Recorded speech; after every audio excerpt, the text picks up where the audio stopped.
يا مساء الفل عليكم في قناتنا حكايات بيبة. النهاردة جايبة لكم قصة جميلة جدا ومتأكدة إنها هتعجبكم إن شاء الله. بس قبل ما نبدأ ما تنسوش تعملوا لايك للفيديو واشتراك للقناة وتتأكدوا إنكم فعالين الجرس على الكل عشان يوصل لكم إشعار بكل قصة جديدة بتنزل. ويلا بسرعة بسرعة نشوف النهاردة قصتنا بتقول إيه. ما هو بصراحة كده يا ولاء، الحق ما يزعلش حد. انا ابني من حقه يكون عنده عيال، وانت شكلك كده بقى ارض بر ومش هتخلفي. ما هو على يدك يا حماتي، ما انا رحت لدكاترة كتير وقالوا ان كله بأمر ربنا وان انا ما عنديش حاجة. بس مش ذنبنا يا حبيبتي، محمود ده ابني الوحيد وانا بقى نفسي افرح بولاده واشوفهم كده بيجروا حواليا. خلاص يا حماتي، ربنا يسهل بإذن الله والعملية تنجح المرة دي والحمل يتم على خير. ساعات لوت شفايفها وقالت لما نشوف آخرتها. وبعد مرور 9 شهور في نص الليل والناس كلها كانت نايمة، إلا إن محمود كان واقف قصاد أوضة العمليات مستني الدكتور يخرج ويطمنه على مراته وبنته اللي كان مستنيها بعد 10 سنين جواز. جت سعاد أم محمود وهي بتجري وقالت: ها يا محمود، طمني، بنتك جت بالسلامة؟ محمود اتنهد وقال: لسه يا أمي، ادعي لهم يخرجوا بالسلامة.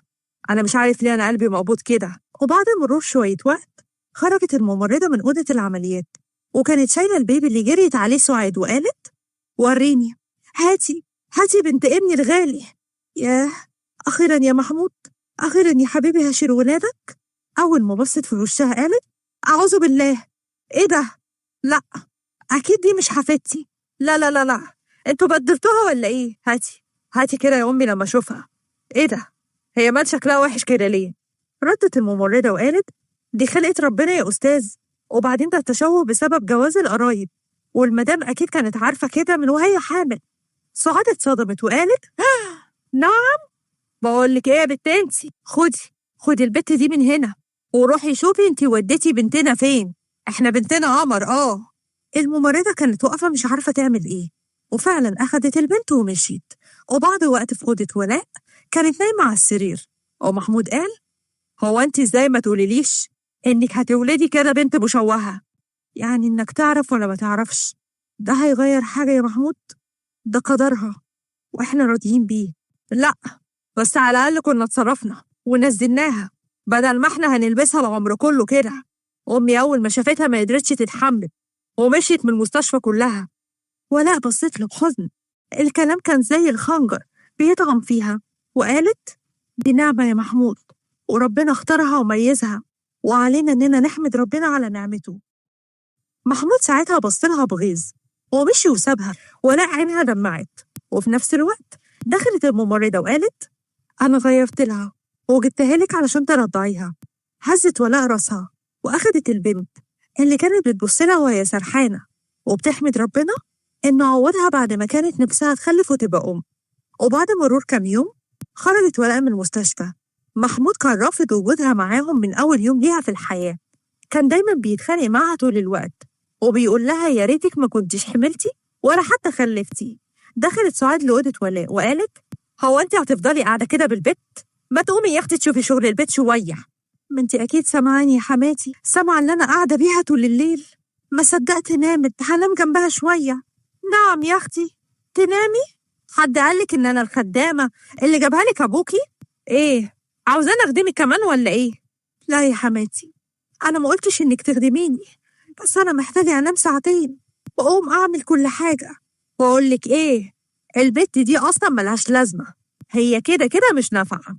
خديها ووديها في ملجأ، وربنا بقى يبقى يعوض على ابني في المصاريف اللي صرفها. ولاء ساعتها اتصدمت وقالت: إيه اللي انت بتقوليه ده يا حماتي؟ هو انت عايزاني ارمي بنتي؟ ايوه ترميها، مش احسن ما تقعد ونصرف عليها وفي الاخر مش هتنفع ولا في جواز ولا حتى حد يعرف يبص في وشها؟ بصت لها ولاء بتحدي وقالت: وانا بقى مش هتخلى عن بنتي مهما حصل. طالما كده يبقى محمود يتجوز، ما هو مش هينفع تخلفي تاني. انت اكيد عيالك كلهم مشوهين.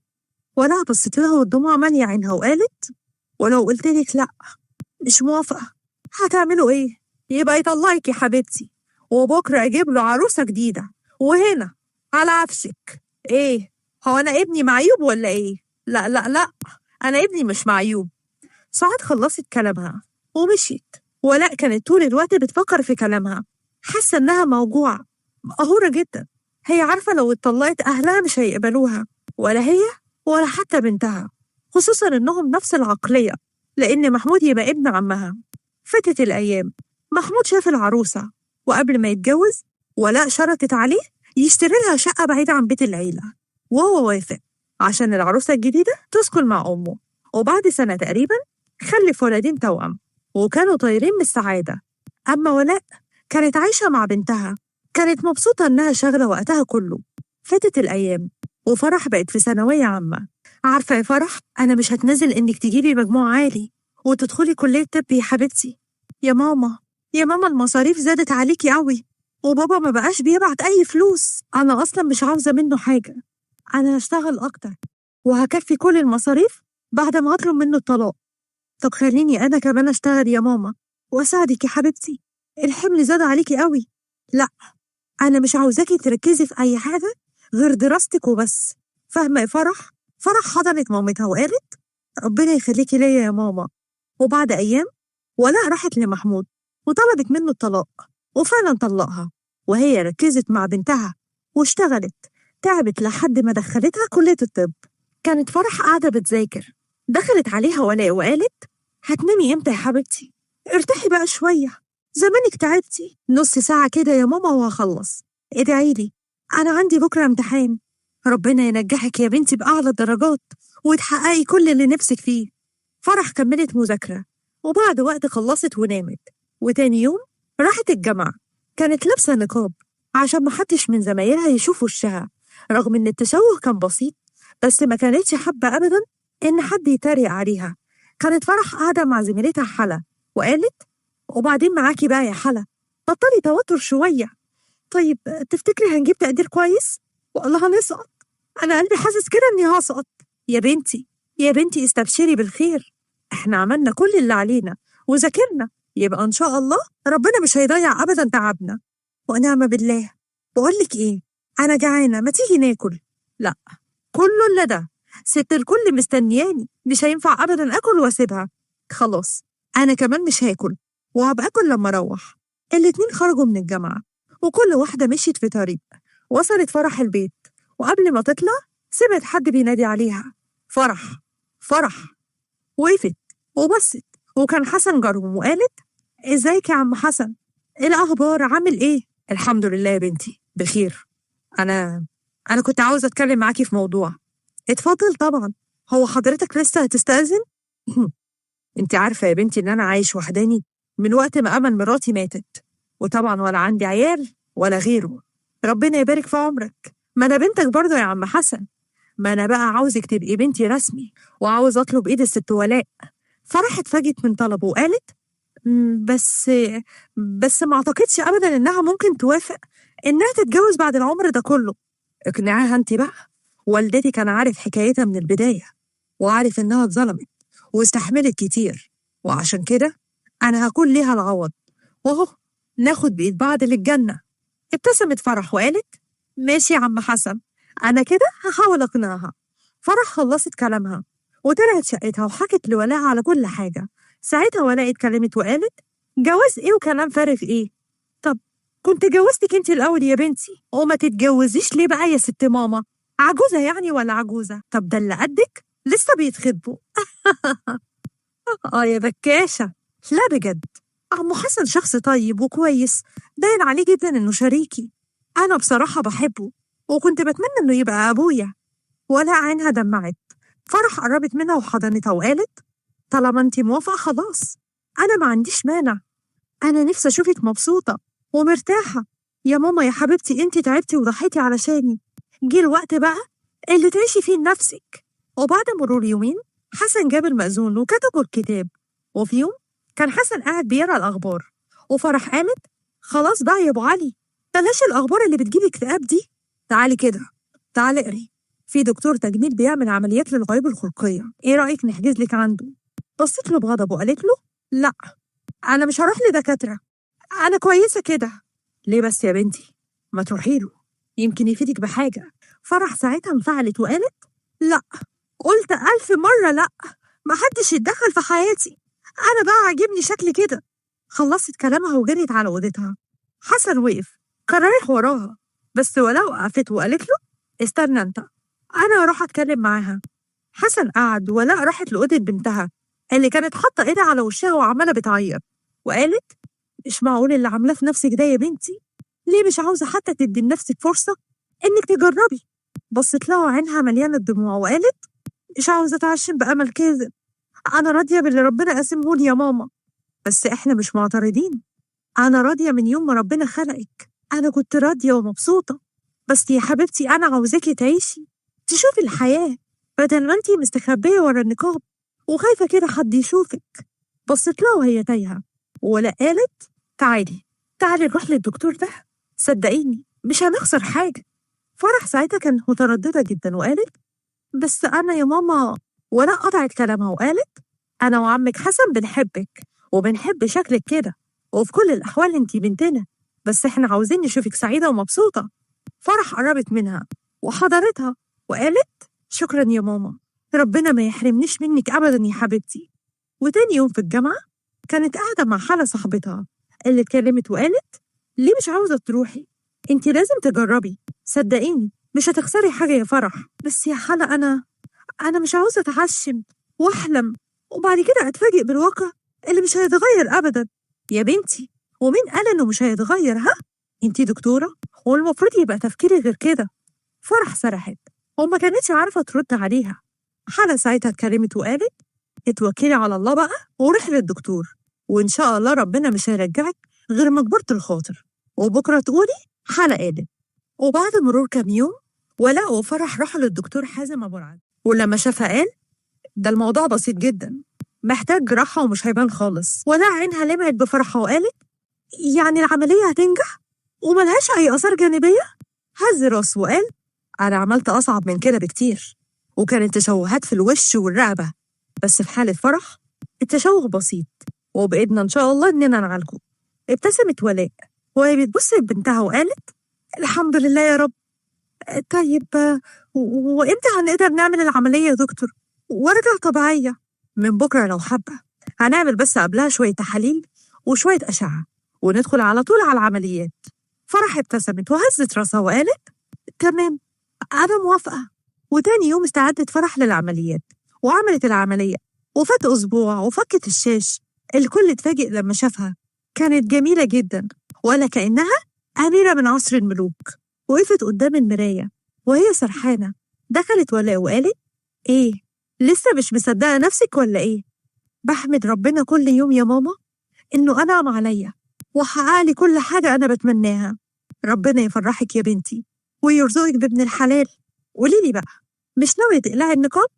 بصراحة لأ، أنا في الأول كنت لابساه عشان أداري عيب عندي، بس دلوقتي الأولى إني ألبسه عشان أداري جمالي وما افتنش بيه حد تاني. ولا بصت لها بحب وقالت ربنا يكملك بعقلك يا بنتي ويكتب لك اللي فيه الخير.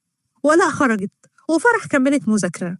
وبعد مرور أسبوع في واحدة من المؤتمرات الطبية كانت فرح رايحة تحضر محاضرة هناك، قابلت دكتور حازم اللي عمل لها العملية.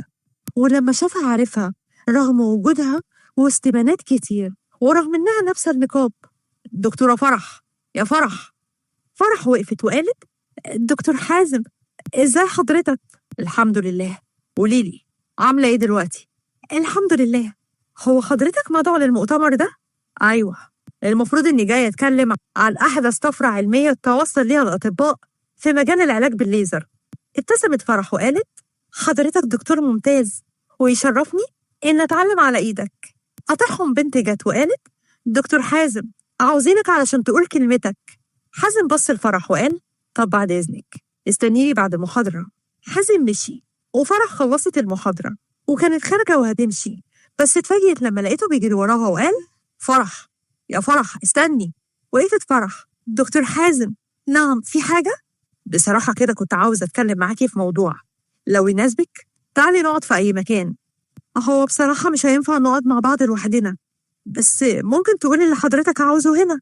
طيب لو ينفع ممكن أوصلك بالعربية؟ برضو دي مش هينفع، أنا بعتذر جدا لحضرتك. طب لو ممكن رقم والدك؟ أنا هاجي أزوركم بنفسي ونتكلم هناك، أظن كده مفيش مانع. فرح فهمت قصده واتكسفت واديت له رقم حسن ومشيت. وبعد أيام حازم كلم حسن وجي طلب إيد فرح والاتنين اتخطبوا. حازم قال لها طب يعني مش كنا كتبنا الكتاب بدل ما أنا ولا عارف أشوفك ولا حتى نخرج براحتنا بعد ما أخلص السنة دي إن شاء الله؟ أنت عارف إن أنا في سنة الامتياز ومش عاوزة أبدا حاجة تعطلني. حاضر يا ستي، كلها كام شهر وتبقي ليا على طول. فرح اتكسفت وسكتت. وفي نفس الوقت جت سعاد وقربت من فرح وقالت سامحيني يا بنتي، أبوس إيدك سامحيني. فرح استغربت، أنتي مين؟ وأسامحك على إيه؟ بصت لها سعاد بحزن. أنا بقى جدتك أم أبوكي. قطعتها ولا اللي قالت وجاية ليه؟ اتفضلي اطلعي بره. عاوزة فرصة بس واحدة، والله أنا ندمانة، ربنا أخد حقكم مني. أمال أنتي فاكرة إيه؟ إن ربنا هيسيبك؟ لأ، ربنا ما بيسيبش حد. سعاد عيطت وقالت أنا ومحمود ابني عياله رمونا في الشارع بعد ما أخدوا مننا كل حاجة، مش عاوزين نعرف، واتفضلي بقى من هنا. سعاد قربت من فرح وقالت سامحينا يا بنتي، أنا وابني ندمنا على كل اللي حصل. أبوكي في أيامه الأخيرة ونفسه إنه يشوفك. سعاد مدت إيدها بعنوان المستشفى ومشيت، ولا قالت ارمي الورقة دي وسيبك منها خالص يا فرح.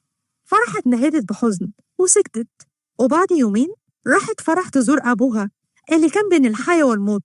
كان نفسها تصرخ وتلومه على كل حاجة عملها بس ما قدرتش. انسحبت بهدوء ومشيت، كفاية عليه إنه هيتحاسب على كل اللي عمله. فاتت الأيام والشهور. فرح أخدت الشهادة بتاعتها، فتحت عيادة خاصة بيها لعلاج الأطفال. أما حازم فاستقر بمصر واشترى شقة في نفس العمارة اللي فرح ساكنة فيها. حددوا ميعاد لكتب الكتاب وبعدها سافروا علشان يقضوا شهر العسل اللي كان في مكان مختلف. وفي الطيارة فرح عينها دمعت وقالت طول عمري كنت بحلم باليوم ده، مش مصدقة إني خلاص مسافرة هناك. أوعدك إن كل سنة في نفس الميعاد نسافر ونقضي وقت هناك. أحسن حاجة هنعملها إننا نبدأ حياتنا سوا بعمرة. فرح بصت له بحب وقالت شكرا لأن من غيرك كانت حياتي هتبقى ناقصة كتير قوي، وإنت جيت وكملتها لي. ولحد هنا انتهت حكايتنا. أتمنى الحكاية تكون عجبتكم. ما تنسوش تعملوا لايك للفيديو وتشتركوا في القناة وتفعلوا زر الجرس على الكل عشان يوصلكوا إشعار أول ما ننزل الجديد.